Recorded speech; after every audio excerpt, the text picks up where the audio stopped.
सपना अपने पति रवि के साथ रहा करती थी। रवि एक फैक्ट्री में काम करके अपने घर की गुजर बसर किया करता।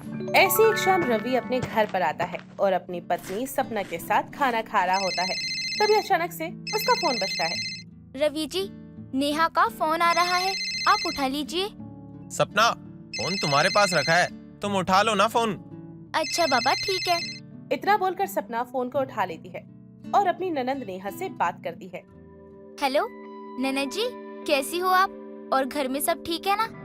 नमस्ते भाभी जी, मैं तो बिल्कुल ठीक हूँ। और आप बताइए, आप कैसी हैं? हाँ हाँ, यहाँ पे सब ठीक है। और भैया भैया ठीक है ना? उनकी तबीयत तो ठीक रहती है ना अब? हाँ हाँ, तुम्हारे भैया और मैं, हम दोनों ठीक है। वैसे भाभी, मैं आपको बता दूं कि कल ना मैं विराज के साथ आ रही हूँ आपके ससुराल। क्या आप मेरे ससुराल आ रही हो? पर क्यों? मेरा मतलब है कि अचानक से आने का प्लान कैसे बन गया आपका? क्या भाभी, आप भी कैसी बात कर रही हैं? अब अपने घर आने के लिए कौन प्लान बनाता है? और वैसे भी भैया कहाँ है? मेरी ना भैया से बात करवाओ। नेहा की बात सुनकर सपना अब रवि को नेहा का कॉल देती है, जिसके बाद रवि नेहा से बात करता है। हाँ नेहा, कैसी है तू? अरे भैया, मैं तो बिल्कुल ठीक हूँ। बस आपका आशीर्वाद ना मुझ पे ऐसे ही बना रहे। आप तो मुझे याद भी नहीं करते हो। नहीं बहन, ऐसी बात नहीं है। मैं बस थोड़ा बिजी चल रहा हूँ। मैं तो तेरी भाभी तक को टाइम नहीं दे पा रहा। वो फैक्ट्री में थोड़ा ज्यादा काम आ रहा है ना, इसलिए मुझे आते आते भी देर हो जाती है। कोई बात नहीं भैया, अब मैं आपसे क्या ही शिकायत करूँ। वैसे भैया, मैं ना कल सुबह आ रही हूँ, वो भी आपसे मिलने, विराज के साथ। नेकी और पूछ पूछ। भाई, इसमें पूछने वाली क्या बात है? तू सीधा घर आ जा। वैसे भी तुझे आए हुए काफी समय हो गया है। जब से मम्मी पापा हमें छोड़कर गए हैं, तब से तो तू अपने भाई को भूल ही गई है। नहीं नहीं भैया, ऐसी कोई भी बात नहीं है। अच्छा, अब आप ना खाना खा लीजिए, क्योंकि मुझे पता चल चुका है कि आप ना खाते हुए बात कर रहे हो। और तभी तो भाभी ने आपका फोन उठाया था। मैं आपसे कल मिलती हूँ। इतना कहकर नेहा फोन रख देती है। कुछ देर बाद सपना और रवि अपने कमरे में सोने के लिए चले जाते हैं।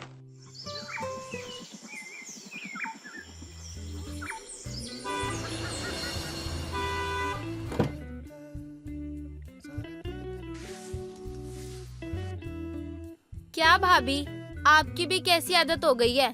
अरे घर के बाहर तो कुछ गंदगी भी नहीं है, फिर भी आप झाड़ू लगाती रहती हो। मुझे तो ऐसा लग रहा है ना कि आप एक दिन ना घर के आगे की सारी मिट्टी साफ कर दोगे। नहीं नहीं, ऐसी बात नहीं है। तुम तो जानती हो ना कि तुम्हारे भैया को गंदगी जरा भी पसंद नहीं है। मैं बाहर झाड़ू लगाती रहती हूँ। वैसे तुम वहाँ खड़ी क्या हो? आओ मेरे गले लग जाओ जल्दी से। यू, माफ करना भाभी, लेकिन अभी ना आपकी हालत ठीक नहीं लग रही मेरे को, और मैं आपको गले नहीं लगा सकती। देखो आपके कपड़े कितने गंदे लग रहे हैं, और मैंने आपको गले लगा लिया ना तो ये मेरी 10,000 वाली साड़ी ना खराब हो जाएगी। इसलिए आप ना पहले नहा लीजिए, और ना नहा वहा के ना थोड़ा ड्यू लगा लेना। जब ही लगाऊंगी मैं आपको गले, तब तक ना मैं अंदर भैया बैठे होंगे ना, मैं उनसे मिलने जा रही हूँ। इतना बोलकर नेहा अपने घर के अंदर चली जाती है, लेकिन नेहा की बातें सपना को चुभ जाती हैं। वो अपनी ननंद से कुछ नहीं कहती और कुछ देर बाद अपने घर की साफ सफाई करके नहा धोकर वो अपनी ननंद के पास जाती है। अब अपनी भाभी को साफ सुथरा देखकर उसकी ननंद उसे गले लगाती है और अपनी भाभी से कहती है, अब लग रही हो ना आप मेरी भाभी जैसे, वरना तो ऐसे लग रहा था ना कि ना जाने मैं किस भिखारी परिवार से बिलोंग करती हूँ। माफ करना ननद जी, लेकिन हम गरीब भले ही हैं, लेकिन हमारा दिल छोटा नहीं है। और रही बात गरीब परिवार की, तो मैं आपको बता दूं कि मैं गरीब परिवार से हूँ, और तुम ये मत भूलो कि तुम भी इसी परिवार से हो। वो बात अलग है कि तुम्हारी शादी एक अमीर बड़े घर में हो गई है, लेकिन उस अमीरी के घमंड में आकर तुम अपना ओहदा मत भूलो। भाभी, आपको ऐसा नहीं लग रहा कि आप कुछ ज्यादा ही बोल रही हैं? अरे, तुम दोनों इस तरह झगड़ क्यों रही हो? इतना समय बाद मिली हो, कम से कम एक दूसरे को गले लगाकर प्यार से बात कर लो। ये लड़ाई झगड़ा किस बात का? रवि की बात सुनकर सपना कुछ नहीं बोलती और वहाँ से चली जाती है, लेकिन नेहा अपने भाई के कान भरते हुए कहती है, देख रहे हो भैया, भाभी किस तरह से बहस करे जा रही है मुझसे। नेहा, तू इतना क्यों सोचती है? अरे वो तेरी भाभी है, अगर उसने तुझे कुछ बोल ही दिया तो इसमें कोई बुराई थोड़ी है। हाँ हाँ भैया, आपको तो मेरी ही गलती नजर आएगी ना, क्योंकि भाभी आपकी पत्नी जो है और वैसे भी मैं इतने समय बाद आई हूँ ना, इसलिए आप लोगों को मेरी कदर नहीं हो रही बिल्कुल भी। इतना बोलकर नेहा वहाँ से चली जाती है। थोड़ी ही देर बाद जब रवि सपना के पास जाता है तो उसे फटकार लगाते हुए कहता है, सपना, तुम मेरी बहन के साथ अच्छे से पेश नहीं आ सकती क्या? अरे तुम उसका अच्छे से स्वागत नहीं कर सकती क्या? कम से कम उससे प्यार से बात ही कर लेती। ये आप कैसी बात कर रहे हैं रवि जी? अरे और कितने प्यार से बात करूं मैं? उनसे प्यार से ही तो बात कर रही थी, लेकिन उनके ही अंदर अमीरी का घमंड है, तो इसमें मैं क्या करूं?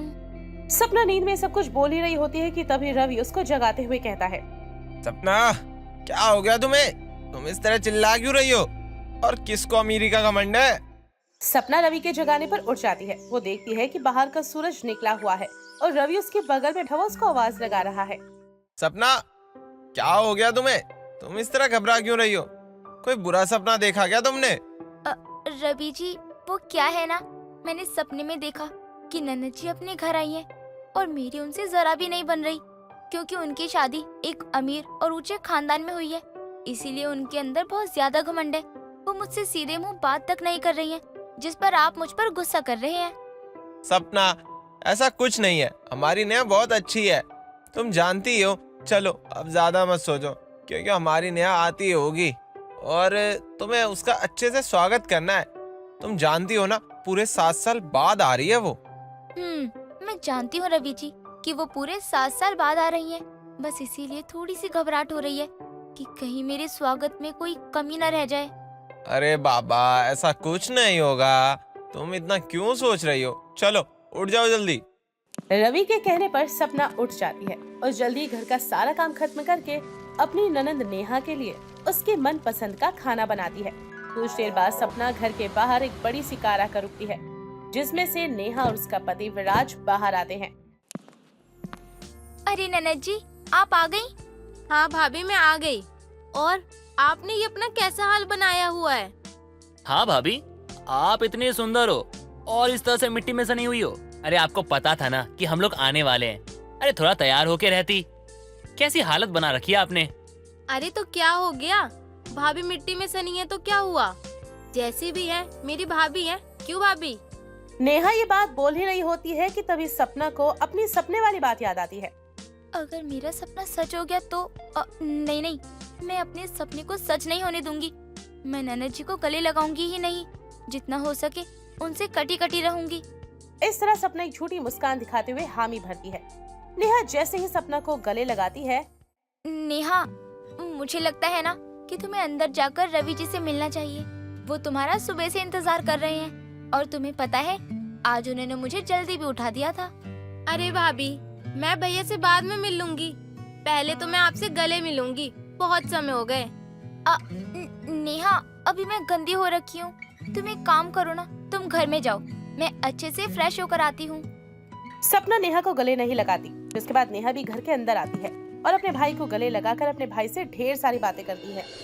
तुझे इतने साल बाद देखकर बहुत अच्छा लग रहा है बहन। ऐसा लग रहा है घर की पुरानी रौनक वापस आ गई है। भैया, अच्छा तो मुझे लग रहा है। आपको पता है, मुझे ऐसा लग रहा है ना कि अब मैं बहू नहीं हूँ, बल्कि आपकी एक छोटी सी बच्ची हूँ।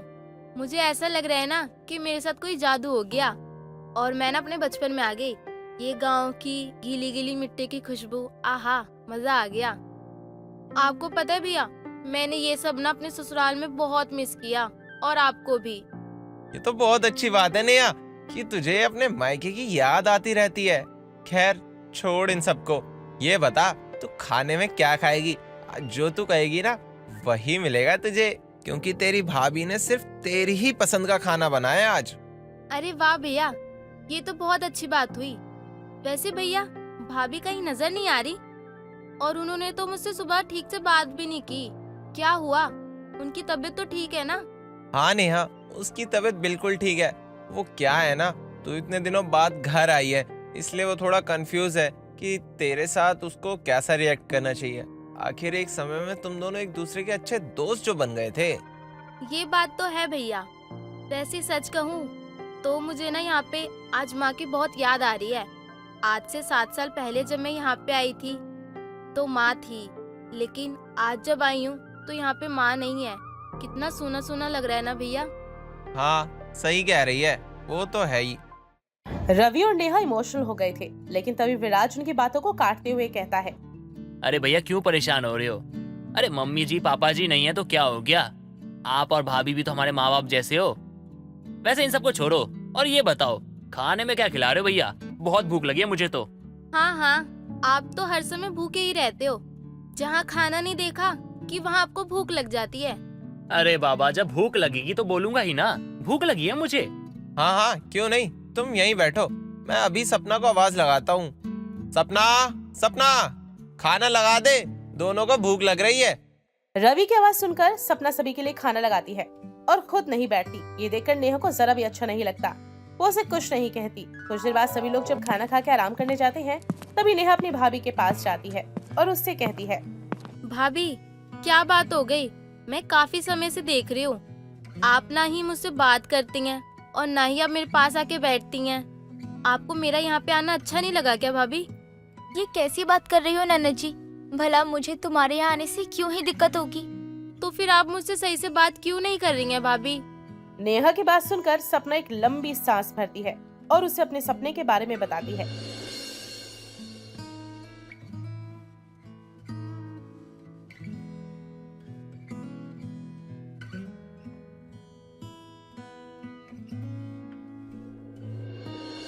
भाभी माना कि मेरी शादी ना एक बड़े घराने में हुई है, लेकिन इसका ये मतलब नहीं है कि मैं आपको नीचा दिखाऊंगी।